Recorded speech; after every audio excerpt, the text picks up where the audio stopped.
Nah, dari sini kita lalu bicara mengenai penganggaran berkelanjutan itu seperti apa? Penganggaran berkelanjutan itu begini intinya, ya. Kalau ini pakem dari saya. Apapun level lembaga Anda hari ini, pastikan tidak besar pasak daripada tiang. Jadi kalau dapat 100 ya pengeluarannya jangan sampai lebih dari 100, kecuali ada saldo awal tahun lalu yang masih ada ya. Gitu, ya.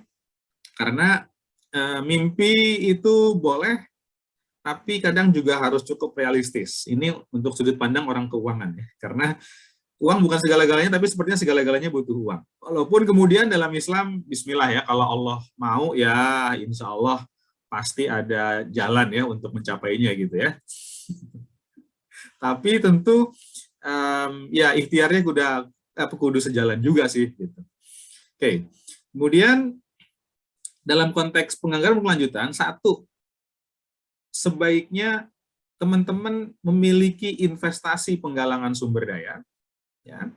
Kemudian memastikan memiliki alokasi operasional ya, yang dioptimalkan secara baik. Ya. Dan kemudian ketika bicara penyaluran untuk menjaga etika etika pengelolaan kelembagaan sosial, pastikan alokasi penyaluran ya, itu lebih besar dari alokasi fundraising dan alokasi operasional. Gitu. Boleh percaya boleh enggak, ada satu platform fundraising misalnya yang membebankan 80% dari pendapatan tahun pertama. Ya, jadi kalau kita terima katakanlah 1 juta dari donatur, maka si platform bukan platformnya, provider penyedia fundraiser ini akan mencas kita 80%. Jadi kita hanya terima 200.000, dia terima 800.000. Nah, kenapa? Karena dia yang kemudian menanggung overhead fundraiser dan rekrutmen fundraiser dan juga penggajian si fundraiser. Jadi lembaganya terima bersih. Meskipun kemudian dia menurun ya, tahun kedua akan lebih besar lagi, tahun ketiga akan lebih besar lagi. Tapi dalam beberapa hal kayaknya ini kurang pas ya untuk ekosistem filantropi Islam gitu. Nah, sehingga kemudian berapa kalau penyaluran ini 51% minimal gitu ya, itu sudah dianggap sudah lebih besar ya. Tapi dalam banyak studi saya, rata-rata antara 65-35, 70-30, 60-40 lah. Itu kisarannya di antara itu gitu ya. Jadi kalau 70% buat penyaluran itu sudah cukup baik. Kalau 80% buat penyaluran itu juga lebih baik. Tapi 70-30, di sini 30, di sini 70, itu sudah cukup baik. Ya. 60-40 conditional tergantung kemudian kondisi lembaga tersebut pada tahun berjalan. Ya. Jadi kalau mau bicara penganggaran berkelanjutan, teman-teman harus menginvestasikan sebagian alokasi untuk penggalangan sumber daya, ya, supaya bertumbuh. Kemudian memiliki alokasi operasional yang cukup, dan kemudian penyalurannya itu diusahakan lebih besar dari penjumlahan 1+2. Gitu ya. Jadi ini prinsip penganggaran berkelanjutan. Lalu, di sini mungkin ada pertanyaan, bagaimana kita melihat biaya fundraising, investasi sumber daya, investasi penggalangan sumber daya. Jadi, kalau saya sebagai praktisi fundraising mungkin begini sih, ada yang merasa bahwa pengeluaran untuk fundraising itu harusnya ditekan seminimal mungkin, atau malah tidak ada, agar mustahik dapat lebih besar, atau agar prima manfaat dapat lebih besar. Nah, satu sisi saya merasa bahwa karena dalam Islam ya, dalam ekosistem filantropi Islam mengajak kebaikan akan memperoleh pahala sama dengan yang melakukan kebaikan, ada hadisnya seperti itu, maka menyeru kebaikan adalah bagian dari perjuangan lembaga sosial itu sendiri gitu. Ya. Jadi core bisnis dari lembaga sosial itu tidak hanya dalam konteks membantu sesama menjadi lebih baik hidupnya, tapi juga dalam rangka mengajak orang lain bergerak dalam kebaikan untuk membantu orang lain. Itu adalah bagian dari core bisnis prosesnya. Sehingga CR itu menjadi bagian penting dalam bisnis proses lembaga sosial, khususnya yang berbasis siswa. Karena dalam Islam, mengajak berzakat, mengajak berinfak, mengajak berwakaf, itu adalah satu penyeruan kebaikan, penyeruan firman-firman Allah, hadis-hadis Rasul, dalam rangka apa? Dalam rangka membangun keberkahan. Jadi, ketika kita bicara fundraising, itu nggak hanya bicara mengenai membantu penerima manfaat, ya, tapi juga dalam rangka membantu si muzaki, si donaturnya untuk hidup lebih berkah. Dan CR ajakan kebaikan itu adalah bagian dari core bisnis lembaga sosial, bagian dari CR Islam, bagian dari dakwah. Nah, karenanya, jangan pernah merasa bersalah atas adanya investasi penggalangan sumber daya, karena dia bisa menjadi bagian penting dalam penggerakan kebaikan donatur. Maka nggak salah kalau kemudian Islam Indonesia itu sebagai negara dengan kedermawanan paling tinggi, karena orang-orangnya itu senang untuk mengajak orang lain berbuat baik gitu. Ya, jadi nggak salah investasi penggalangan sumber daya. Ya, dan kalau kemudian kita analogikan secara sederhana, rekan-rekan,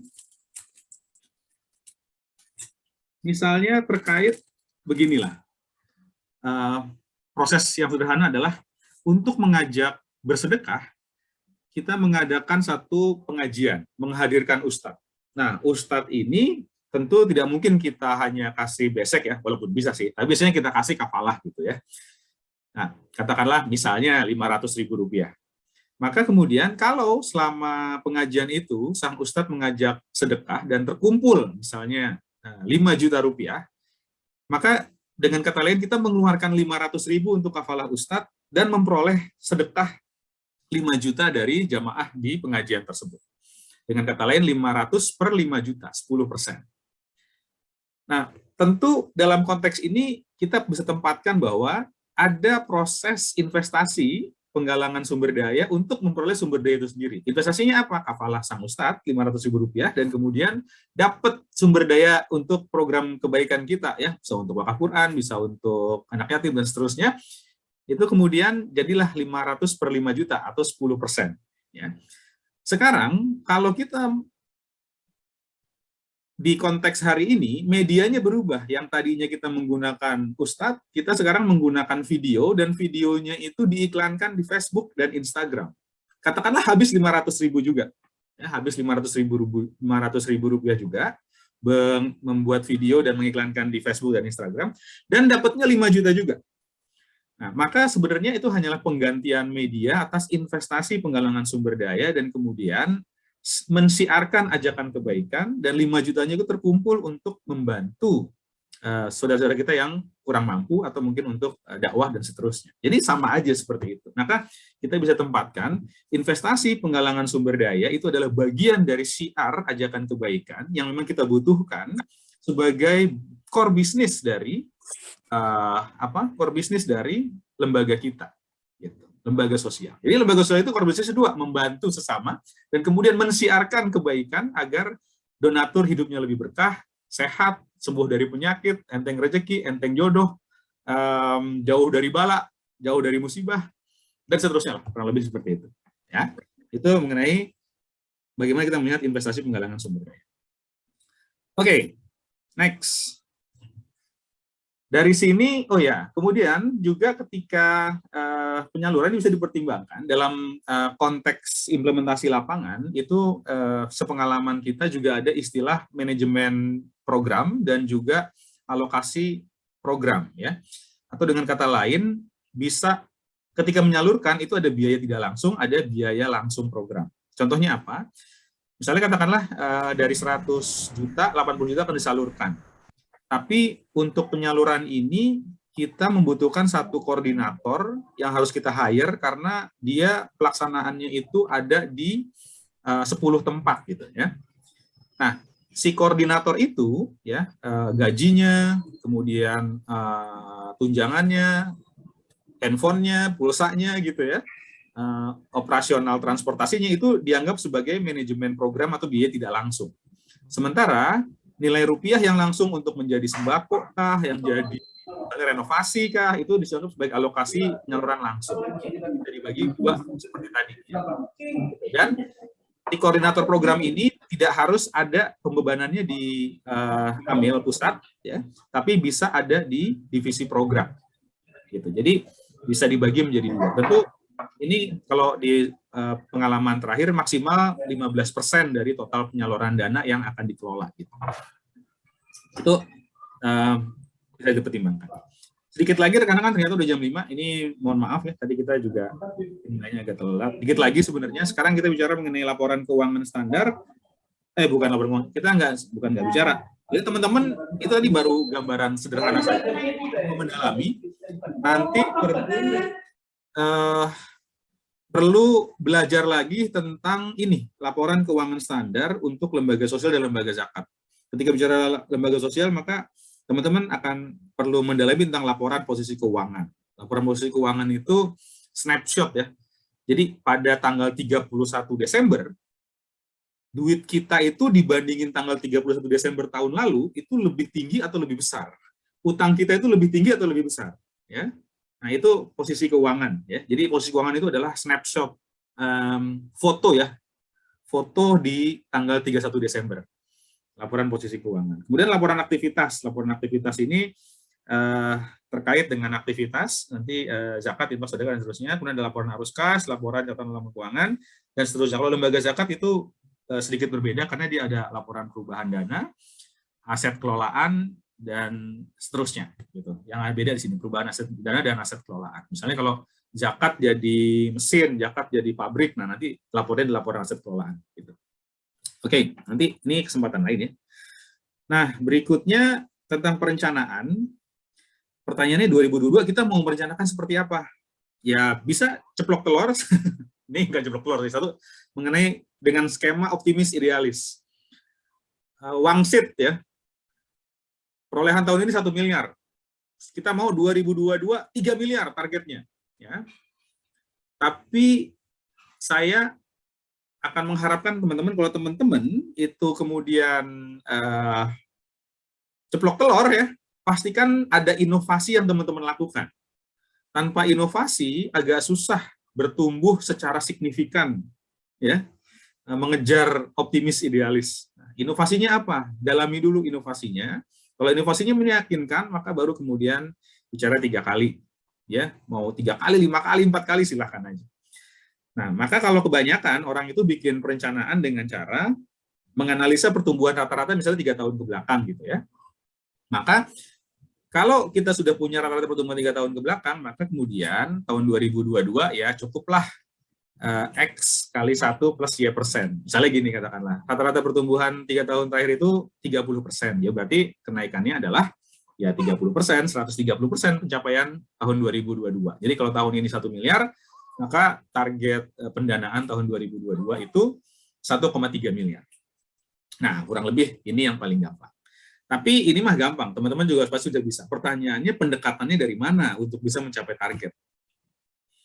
Sepengalaman saya di Dompet Duafa dan kitabisa.com, saya bisa sharing bahwa teman-teman bisa mendekati pencapaian target dengan pendekatan dengan sisi supply dan sisi demand, dan atau sisi demand. Gitu ya. Dalam konteks sisi supply, itu sebenarnya kita bicara mengenai bagaimana kita melihat rasio-rasio, angka-angka statistik dalam sisi database donatur kita. Ya. Kita punya calon prospek berapa banyak, gitu ya. Kemudian kita bisa menargetkan berapa donatur baru tahun ini dibandingkan tahun lalu.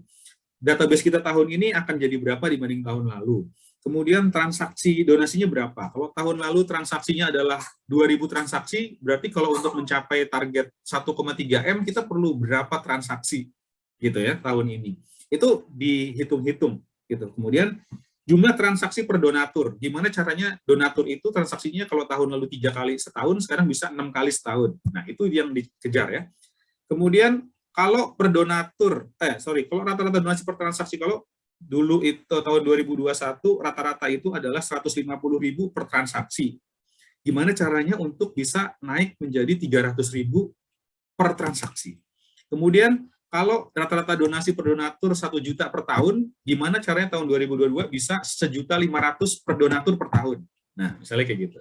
Terus konversi rasio, kalau kita nyebar WA itu 300 yang donasi 50 orang, gimana caranya nyebar WA 300 yang donasi 150 orang. Nah, itu pendekatan dari sisi supply. Tapi juga bisa dari sisi demand. Nah, di kita bisa misalnya ketika bicara mau menargetkan kenaikan setiap tahun, maka kita bicara tidak hanya aspek supply tapi juga aspek demand. Kenapa? Karena kita bisa itu kan berhubungan dengan memperbanyak donatur untuk berdonasi ke campaign.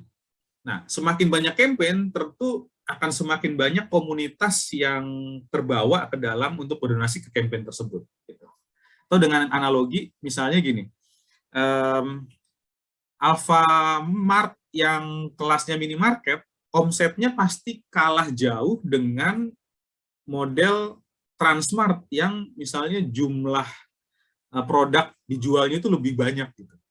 Ya, karena produk yang jual lebih banyak, lebih luas, maka orang yang datang tuh bisa membeli lebih banyak barang dibandingkan datang ke Alfamart. Nah, kurang lebih seperti itu. Jadi kalau kita mau memperbanyak target tahun depan, maka kita juga perlu menghitung duit ini mau buat apa. Jumlah program yang kita tambahin, program barunya mau apa lagi selain yang ada, wilayah programnya mau kita perluas kemana, penerima manfaat siapa aja yang mau kita ekspansi, tadinya hanya pendidikan aja, mungkin sekarang kesehatan, yang tadinya kesehatan sekarang berlian ekonomi, yang tadinya berlian ekonomi mau kemudian ke misalnya suku pedalaman dan seterusnya. Nah, itu bisa ditambahkan terus. Kemudian jumlah kerjasama program yang dilakukan. Kalau hari ini kita kolaborasi dengan 1 sampai 3 perusahaan, gimana kalau tahun depan 10 perusahaan, 20 perusahaan, 30 perusahaan. Misalnya seperti itu. Nah, itu perlu di breakdown secara spesifik ya. Bahkan secara simpel kalau misalnya bisa dibagi-bagi, kalau tahun ini dengan 10 program kita mendapatkan 1 miliar, mungkin tahun depan kita perlu bikin 20 program untuk bisa dapat 1,3 miliar. Misalnya seperti itu. Ya. Nah, sudah cukup panjang. Saya sampai sini dulu untuk untuk penjelasan karena sudah habis ya. Kan sudah habis. Sekarang saya serahkan ke teman-teman untuk berdiskusi, kemudian mengkonfirmasi, mengkritik juga boleh. Jadi kalau Mas Urip nggak benar nih yang disampaikan, gitu, atau kurang dalam ya mohon maaf ya, karena waktu kita terbatas, gitu. Oke, sekarang saya persilahkan ke teman-teman, nanti material saya kirim ya via WA.